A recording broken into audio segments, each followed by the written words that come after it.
Muzaffarpur central jail से अमेरिकी बंदी रिहा। सितंबर 2019 में नेपाल बॉर्डर से अवैध तरीके से भारत में दाखिल होने पर गिरफ्तारी हुई थी।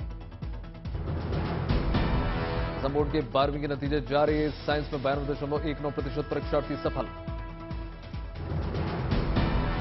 रामगढ़ में एक हाथी को ग्रामीण ने बचाया। खेत में बने कुएं में गिर गया था।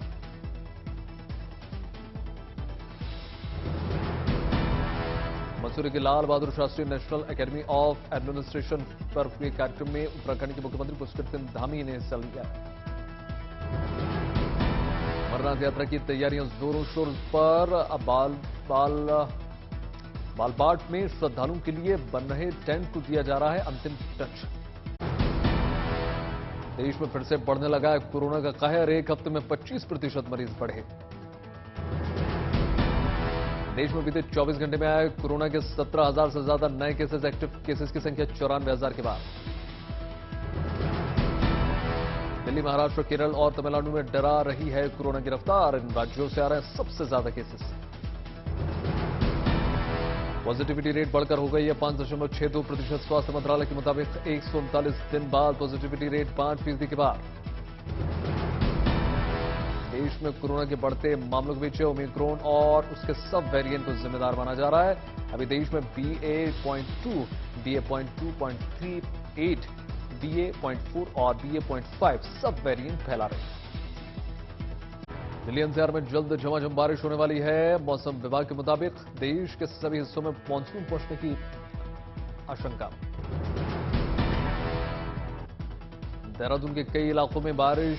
मौसम हुआ सुहाना। लोगों को गर्मी से मिली राहत।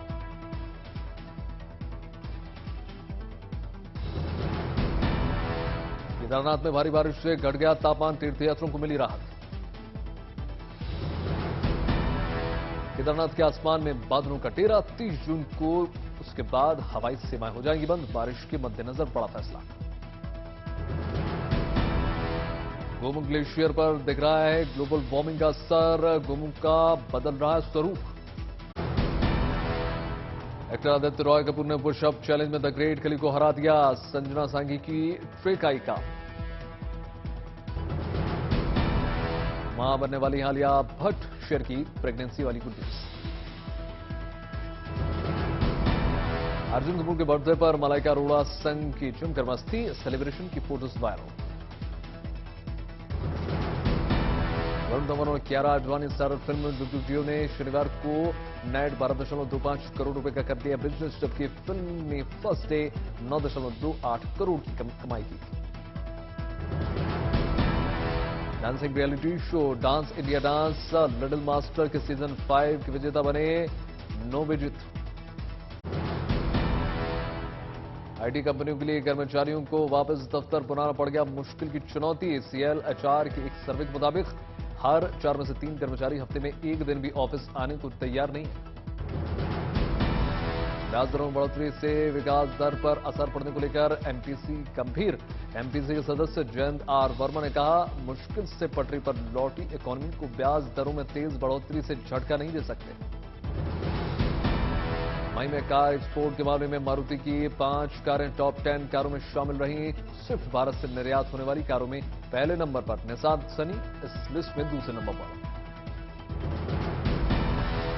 विफ्रीज रिपोर्ट के मुताबिक मार्च 2022 में भारतीयों ने घरेलू बचत का करीब आधा हिस्सा रियल एस्टेट में कर दिया निवेश। बैंक जमा दूसरा और सेना भारतीय परिवारों के बीच निवेश का तीसरा सबसे पसंदीदा विकल्प। 28-29 जून को चंडीगढ़ में होने वाली GST काउंसिल की बैठक में casino, lottery, race course, online gaming पर लग सकता है टैक्स। 28% के दर से GST लगाने का फैसला मुमकिन। गेहूं निर्यात पर रोक के बाद आटे पर सरकार की नजर। फर्जी क्रेडिट लेटर से आटा निर्यात करने वालों पर लागू होंगे नए नियम। अदानी समूह को SBI कंसोर्टियम से मिलेगा 6,071 करोड़ रुपए का लोन। गुजरात की मुद्रा में तांबा उत्पादन प्लांट लगाने के लिए मिलेगा कर्ज। सफेदा के मरीजों के लिए देश में पहली बार डॉक्टर्स और मरीजों ने मिलकर मनाया वर्ल्ड विटिलिगो डे। सफेद दाग से पीड़ित लोगों ने अनूठे अंदाज में किया फैशन शो का अंदाज। द फ्यूचर आईटी समिट के अगले संस्करण का आयोजन ग्लोबल सीईओ फोरम और ग्लोबल मैन्युफैक्चरिंग फोरम ने बेंगलुरु में किया। डिजिटल इंडिया मुहिम में आईटी सेक्टर के योगदान पर चर्चा।